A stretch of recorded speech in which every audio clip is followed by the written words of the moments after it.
करीत आहे. आई माझा गुरु, आई कल्पतरू, सौख्याचा सागरू, आई लाजी, मांगल्याचे सार अमृताचे धार, प्रीतीचे माहेर आई म्हणजे. आ म्हणजे आत्मा आणि म्हणजे ईश्वर, या दोघांचा सुरेख संगम म्हणजे आई होय.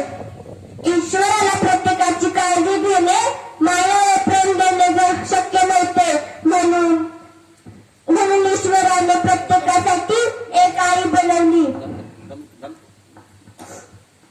आई म्हणजे साक्षात परमेश्वराची मूर्तीच असते. ते म्हणतात ना, स्वामी तिन्ही जगाचा, आई विना भिकारी, स्वामी तिन्ही जगाचा, आई विना भिकारी. हे शास्त्रात सत्य आहे. बाळाला जन्म दिल्यानंतर प्रत्येक जण विचारतो, काय झालं, मुलगा की मुलगी?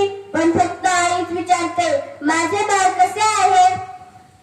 का तिला प्रश्न पडत नाही, मुलगा की मुलगी? म्हणूनच ती आई असते. खरंच आई विना आपण आयुष्याची कल्पनाच करू शकत नाही.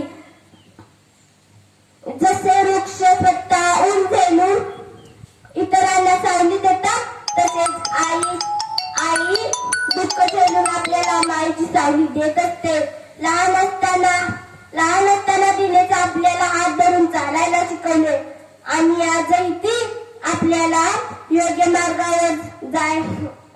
मार्गावर पुढे जायला शिकवत असते. शेवटी मी एवढंच म्हणेन, आई माझी मायेचा सागर, दिला तिने